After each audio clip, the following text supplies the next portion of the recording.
The argument had been a storm, loud and sudden, leaving Sarah feeling like a small boat tossed in rough seas.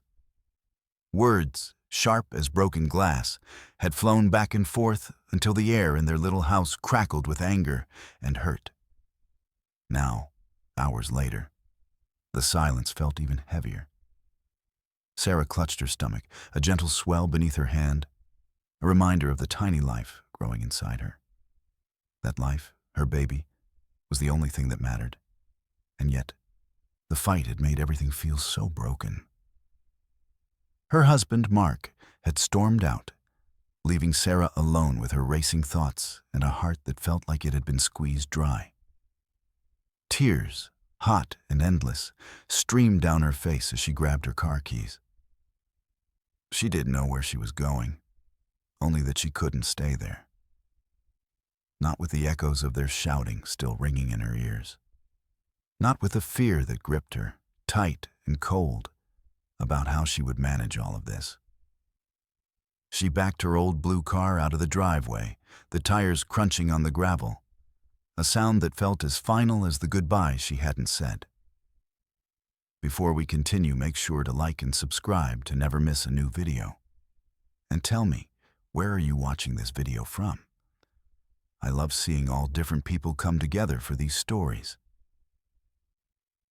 The sun was beginning to dip below the horizon, painting the sky in shades of orange and purple. But Sarah didn't notice its beauty.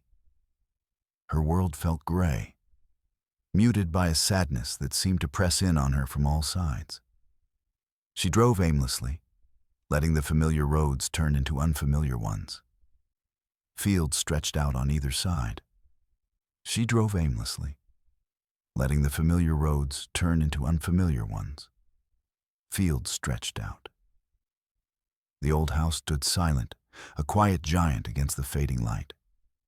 Its windows were like empty eyes staring out at the world, and a broken porch sagged as if tired from standing for so long. Sarah had parked her car a little way down the overgrown driveway, the gravel crunching under her tires. She had stepped out, her legs. The quiet inside the house was a comfort, a soft blanket over Sarah's frayed nerves. Each step on the creaky floorboards sent little puffs of dust into the air, dancing in the faint light that slipped through the grimy windows. She moved from room to room, her hand often resting on her swollen belly, a silent promise to the life within her that things would be okay. The rooms were empty, save for shadows and the ghosts of past lives. A rusty hook hung in what might have been a kitchen, hinting at pots and pans that once clanged with daily meals. In a bigger room, perhaps a living room, a faded rectangle on the wall showed where a picture used to hang, a memory now gone. Sarah found herself in a smaller room at the back of the house. It felt different from the others, somehow softer. Maybe it was the way the light fell, or the small built-in shelf that still held a single chipped teacup. She imagined a child playing here, or a mother rocking her baby to sleep. A strange feeling, like a whisper in her mind, told her to look closer. Her eyes scanned the floor, old wooden planks that had seen many years. Most of them were solid, but one near the back wall seemed a little loose. Curiosity, a spark she hadn't felt in days, nudged her. She knelt down, her knees protesting slightly, and pressed on the loose board. It wobbled. With a little more effort, she managed to pry it up. It came away with a soft groan, revealing a dark space underneath. Her heart thumped a little faster. It wasn't just dust and cobwebs. Tucked neatly into the hollow, almost hidden by shadows, was a small wooden box. It was plain, made of simple, light-colored wood, with no fancy carvings or decorations. Dust coated its surface, but Sarah could tell it had been well cared for once. Her fingers trembled slightly as she reached in and pulled it out. The box was light, but held a secret weight of its own. She sat down carefully on the dusty floor, resting her back against the cool wall. The dim light made it hard to see clearly, so she moved closer to the window, letting the last rays of sunlight fall upon the wooden lid. There was no lock, just a simple latch. With a gentle click, Sarah opened the box. Inside, nestled among layers of yellowed tissue paper, were two things. The first was a small stack of envelopes, tied together with a faded ribbon. The paper was thin and brittle, the ink on the addresses blurred with age. These were old letters, she realized, very old. Carefully, she lifted the letters out. Underneath them, folded neatly, was a tiny baby blanket. It wasn't store-bought. Sarah could tell right away. It was hand-knitted, made from soft, creamy white yarn, now a little faded and slightly stiff from time. The stitches were small and even, showing great care and love in every loop. A tiny, delicate lace trim ran around the edges, a testament to someone's patient hands. Sarah picked up the blanket. It felt surprisingly soft against her cheek, carrying a faint, sweet smell that was hard to place. A mix of old fabric, dust, and something else, something warm and comforting, like a distant memory. It was the perfect size for a newborn, small enough to wrap around a tiny bundle. Her own baby, due in a few months, would be just that size. A pang went through her heart. This little blanket left behind in an abandoned house spoke volumes without a single word. It spoke of hope, of waiting, of a future that someone had once dreamed of for their child. She ran her fingers over the soft yarn, imagining the person who had made it.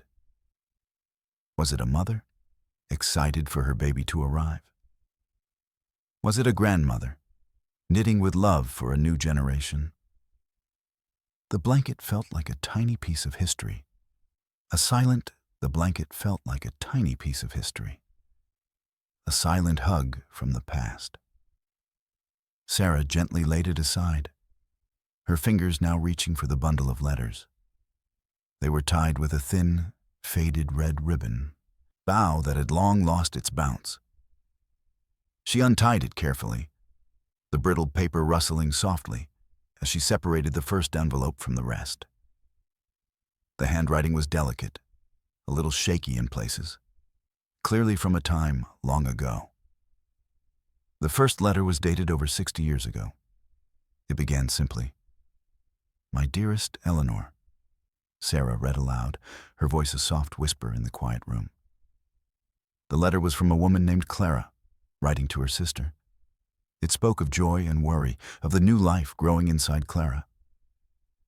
"The baby kicks so strongly today," she wrote, "and I dream of holding her close.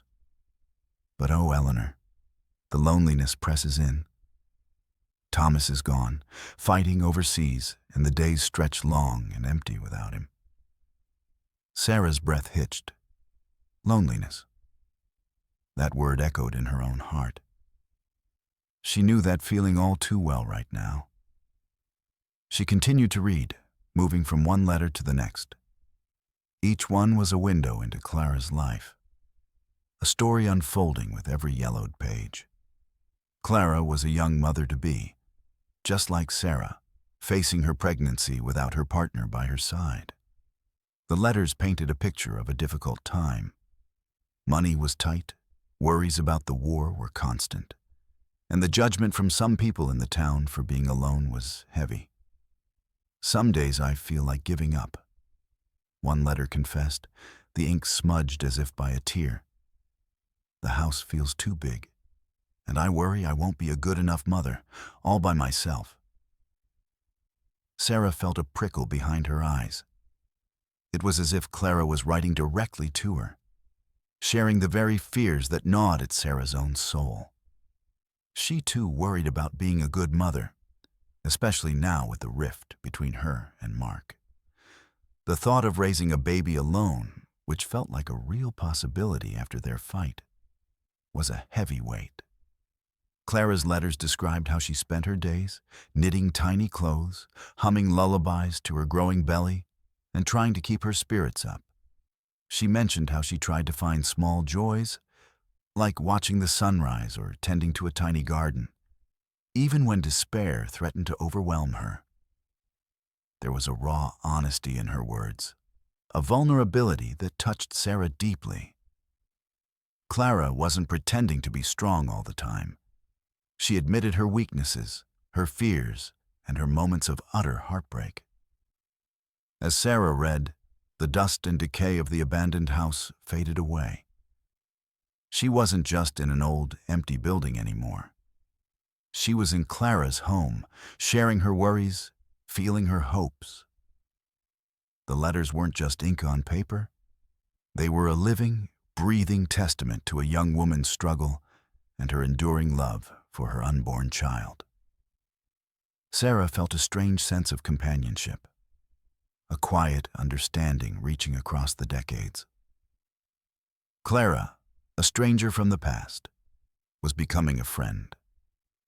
Clara, a stranger from the past, was becoming a friend.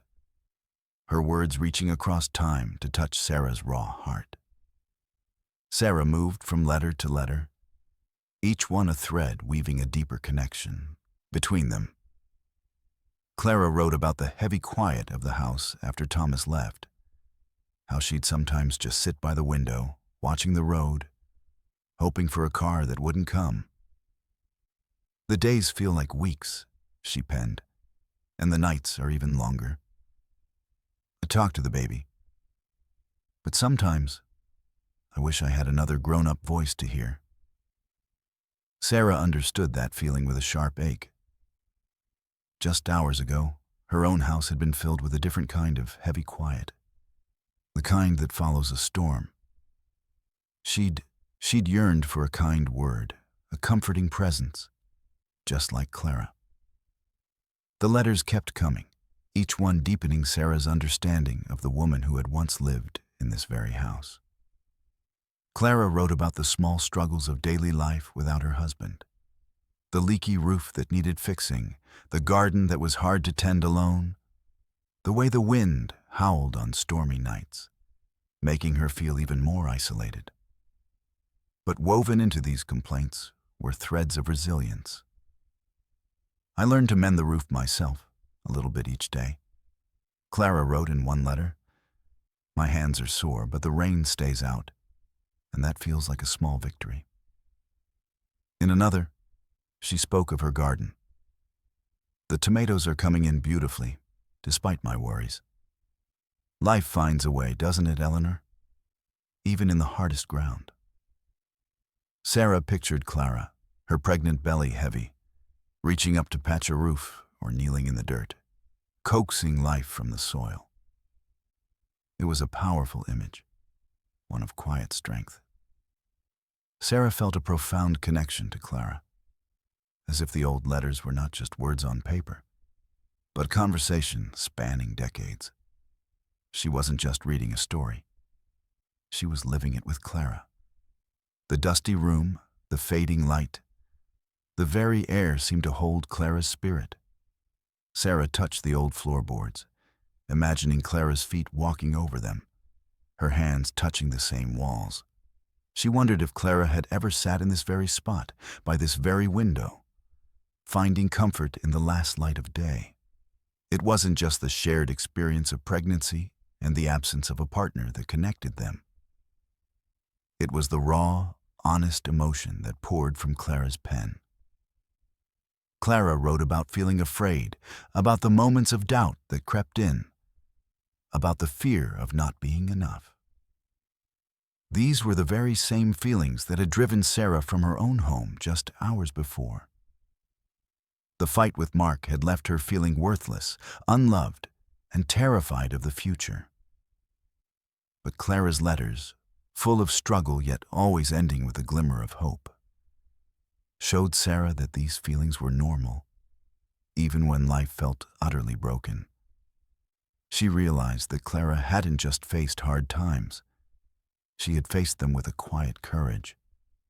She hadn't given up. even when she felt like it. She had found small ways to keep going, to find joy, to prepare for her baby.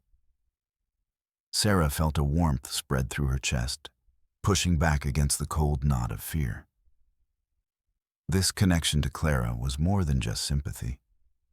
It was a deep, unspoken understanding, a sisterhood forged in shared sorrow and silent strength.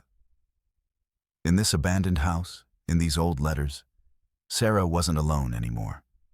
She had Clara. In this abandoned house, in these old letters, Sarah wasn't alone anymore. She had Clara. As she continued to read, the weight on her chest began to lift, slowly, like morning fog burning off under the sun. Clara's words were a mirror, showing Sarah that her own feelings, which had felt so unique and crushing, were part of a larger human story. The sadness, the worry about the baby, the fear of what lay ahead. Clara had felt it all.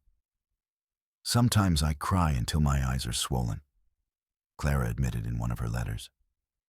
"And then I remember my little one, and I wipe my tears and try again." Sarah felt a tear trace its own path down her cheek at those words. But this time, it wasn't a tear of despair. It was a tear of recognition, of shared humanity. It wasn't weakness to feel these things. It was simply being human. The realization washed over Sarah like a gentle wave. She was not alone. For hours, she had felt isolated, adrift on an ocean of sorrow with no land in sight. She believed she was the only one facing such deep heartache, such crippling fear about her unborn child's future. The fight with Mark had not only broken her heart, but it also convinced her that she was uniquely flawed, uniquely destined for hardship. But Clara's letters chipped away at that belief. Clara had worried about money, about being a good mother, about the unknown future, about loneliness. And she had written about it all, bravely and honestly. Sarah saw that these were universal fears, feelings that mothers throughout time had carried. Her sadness wasn't a flaw.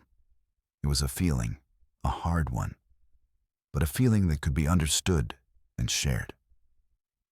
The quiet of the house, which had first felt heavy, now felt like a sanctuary. It was a space where two women, separated by 60 years, could sit together in their vulnerability. Sarah imagined Clara sitting by this very window, perhaps with the same baby blanket in her hands, her heart full of the same mix of love and terror. It was a powerful thought, a bridge built across time and trouble. She touched her own belly again, this time with a sense of calm rather than frantic worry. Her baby, and Clara's baby, who had received the handmade blanket and the endless love, poured into these letters. They were all connected, mothers and children, through the joys and heartaches of life. The idea that she was part of a long line of women who had faced similar struggles and somehow found their way through them gave her a flicker of strength she hadn't felt in days. Her burden, which had seemed too heavy to carry, now felt a little lighter, shared across the ages. The walls of the old house no longer echoed with her own misery, but whispered with the quiet resilience of Clara's story. The walls of the old house no longer echoed with her own misery, but whispered with the quiet resilience of Clara's story. Sarah had read through most of the letters, each one a comfort and a revelation.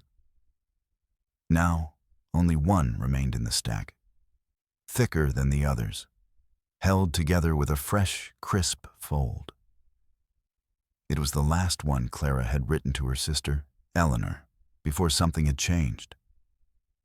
Sarah unfolded it gently, the paper crackling softly. The handwriting was still Clara's, but it seemed firmer, more confident. The date was several months after the previous letters, closer to the time her baby would have been due.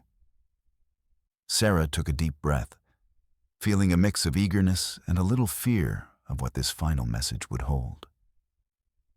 "My dearest Eleanor," it began, "I write to you today with a heart full of something new. Hope. The days have not become easy, no, far from it. The war still rages, and Thomas is still so far away. But something inside me has shifted. I look at this house, this little home I've made, and I see not emptiness, but possibility." Sarah's eyes scanned the words, her own heart quickening. Possibility. That was a word she hadn't dared to think about for herself in a long time. Clara continued, "I have realized that my strength does not come from having someone else here to lean on, but from within myself. I am growing a life, Eleanor. A whole new person depends on me, and if I am to be strong for her, I must first be strong for myself. I have started to walk more, to breathe in the fresh air, to talk to Mrs. Henderson down the lane, who brings me fresh eggs and kind words. Small things, perhaps, but they add up."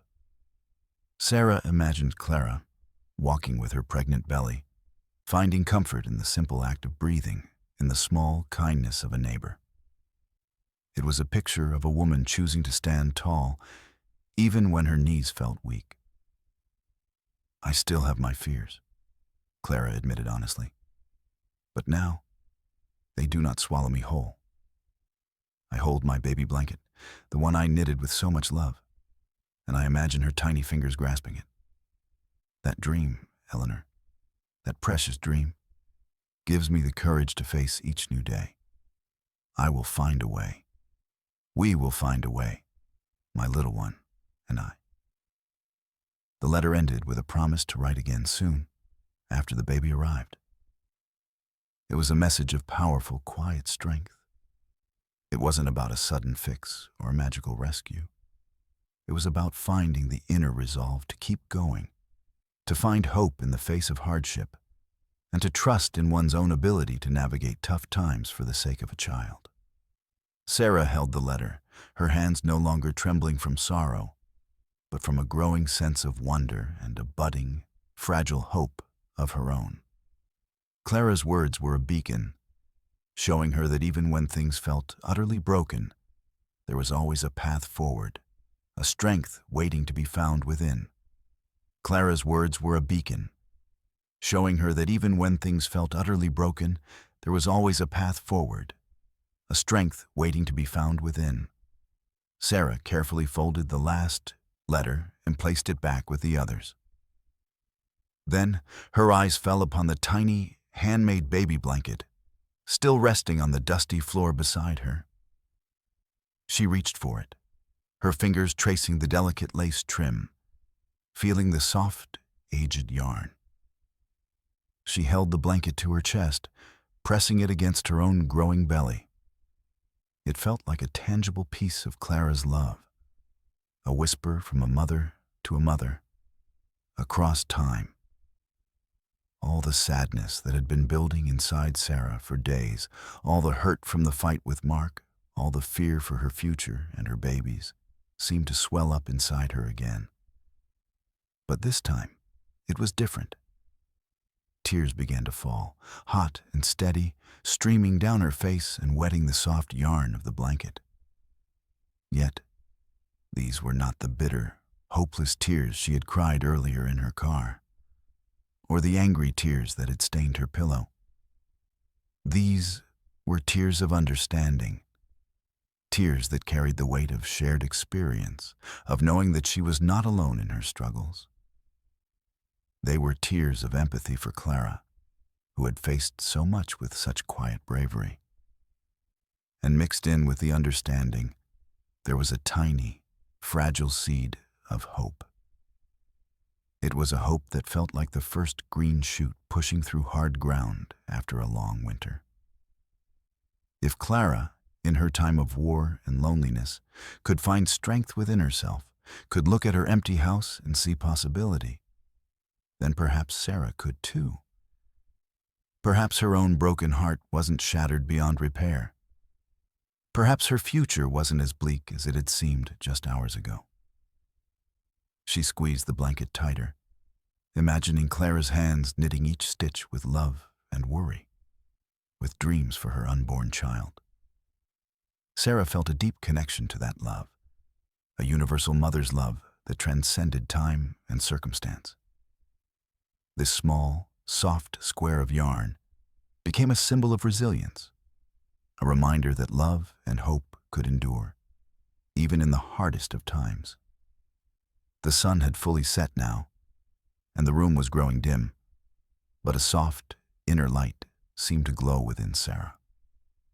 The quiet of the abandoned house, once heavy with sorrow, now hummed with a different kind of energy, one of shared stories, of enduring hope.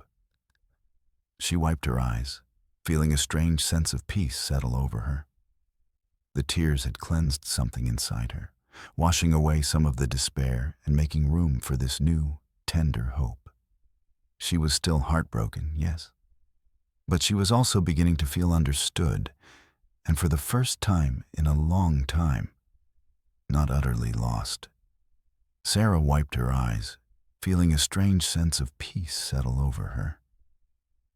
The tears had cleansed something inside her, washing away some of the despair and making room for this new, tender hope. She was still heartbroken, yes, but she was also beginning to feel understood, and for the first time in a long time, not utterly lost. The tiny baby blanket, still clutched in her hands, felt like a warm, soft anchor.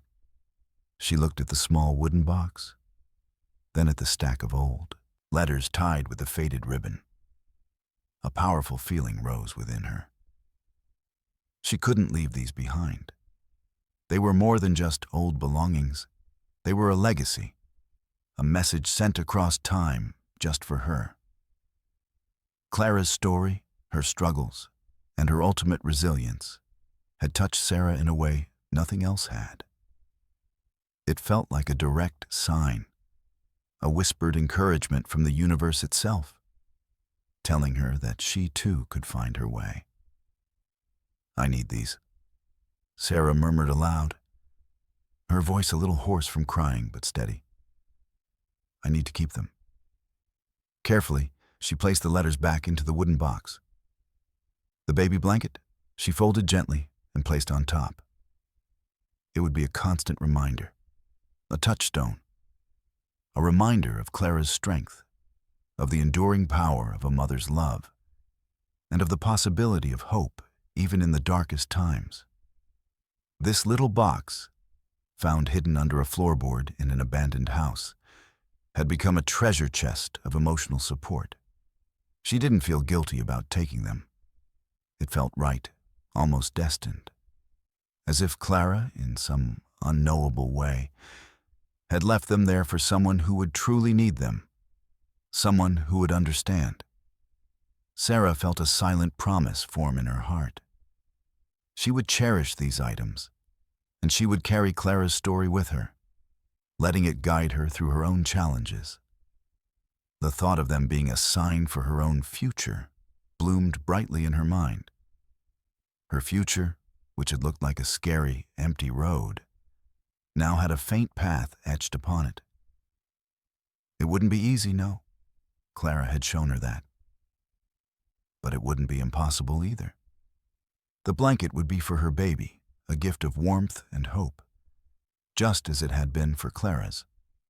The letters would be for Sarah, a steady reminder that she possessed the strength to face what was to come. With the box tucked securely under her arm, Sarah rose slowly from the dusty floor. The setting sun cast long shadows, but the room no longer felt dark. It felt like a place where healing had begun. She looked around one last time, a silent thank you to the old house and the woman who had once called it home. She was ready to leave, but not empty-handed and not empty-hearted. With the box tucked securely under her arm, Sarah rose slowly from the dusty floor. The setting sun cast long shadows, but the room no longer felt dark. It felt like a place where healing had begun. She looked around one last time, a silent thank you to the old house and the woman who had once called it home. She was ready to leave, but not empty-handed and not empty-hearted. Stepping back out onto the creaky porch, the cool evening air brushed against her face, a welcome change from the stale air inside. The stars were beginning to twinkle, tiny pinpricks of light in the vast dark sky. What had felt like an endless, lonely expanse now seemed to hold a quiet promise. Sarah walked down the overgrown path, the dry leaves crunching softly under her feet, a different kind of sound than the gravel of her driveway had made earlier. As she reached her car, the familiar blue metal felt less like a cage and more like a vessel ready to take her somewhere new. She carefully placed the wooden box on the passenger seat, buckling it in as if it were a precious child. It truly was precious. She started the engine, the hum a steady, comforting sound in the quiet night. Driving away from the abandoned house, Sarah felt a lightness she hadn't experienced in days, perhaps even weeks. The heavy knot of despair that had tightened in her stomach had loosened, replaced by a gentle flutter of hope. The tears had cleared her vision, both literally and figuratively. She could see things more clearly now. Her problems hadn't vanished, no. The argument with Mark was still real. Her worries about the baby and her future were still there. But they no longer felt like insurmountable mountains. Clara's story had given her a new lens through which to view her own life. Clara had faced loneliness, hardship, and fear. Yet she had found her strength. She had found small joys, kept moving forward, and nurtured hope for her child. Sarah realized that she, too, had that strength within her. She was a mother, just like Clara, and that bond carried an incredible power. The road ahead was still dark, but Sarah wasn't driving aimlessly anymore. She had a direction, a renewed sense of purpose. She wasn't running away. She was driving. The road ahead was still dark, but Sarah wasn't driving aimlessly anymore. She had a direction, a renewed sense of purpose. She wasn't running away. She was driving toward solutions. As the miles passed, the image of Clara, mending her roof, tending her garden, and finding strength in her own spirit, stayed with her. Clara hadn't suffered in silence. She had written to her sister, sharing her fears and her small triumphs. That simple act of reaching out, even through letters, was a powerful lesson. Sarah realized she didn't have to carry her burdens alone. The first thing she needed to do was talk to Mark. Not with anger, but with honesty about her fears and how much his absence had hurt her. It wouldn't be easy, but Clara's courage gave Sarah the push she needed. She would tell him about the baby, about her worries, and how they needed to face this together as a family. Beyond Mark, there was her own family. She had been so caught up in her unhappiness that she had pulled away from them. Her mother, her sister, they loved her, and they would want to help. Clara had found comfort in a kind neighbor. Sarah could find comfort in her own loving relatives. She pictured calling her mother, not to complain or cry without end, but to share her worries and ask for support. She could almost hear her mother's comforting voice already. Then there was the thought of professional help. Clara had written about feeling overwhelmed. Sarah knew that sometimes, even with family, extra help was needed. Maybe a counselor could help her and Mark talk through their problems, help them find a way back to each other, or at least a way to co-parent their child peacefully. It was a scary thought, admitting they needed help. But Clara's letters had shown that acknowledging one's struggles was a sign of strength, not weakness. She began to mentally list the steps. First, go home. Not to run, but to face what needed to be faced. Second, talk to Mark calmly and openly. Third, reach out to her mother and sister, letting them know she needed them. Fourth, explore options for counseling, for herself and for them as a couple. Each step felt less daunting, more like a manageable task, thanks to the quiet wisdom gleaned from Clara's words. The old letters had not just been a comfort. They had been a guide. They had shown her that resilience was built piece by piece, through small acts of self-care, by seeking connection, and by holding on to hope. The blanket safely nestled beside her was a physical reminder of the journey she was now ready to embark on.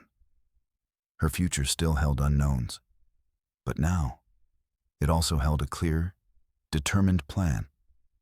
Sarah felt a deep breath fill her lungs, a true, complete breath. For the first time in what felt like forever, she was ready. Sarah felt a deep breath fill her lungs, a true, complete breath. For the first time in what felt like forever, she was ready. As she drove away, the abandoned house slowly disappeared in her rearview mirror, becoming a distant shadow against the darkening sky. It was no longer just an old, forgotten building. For Sarah, it had transformed into something else entirely. A silent witness to her turning point. A quiet place where her heart had begun to heal. The house, once a symbol of neglect and decay, now held a special memory. It was where she had stumbled in, heartbroken and lost, and where she had found not just dusty rooms,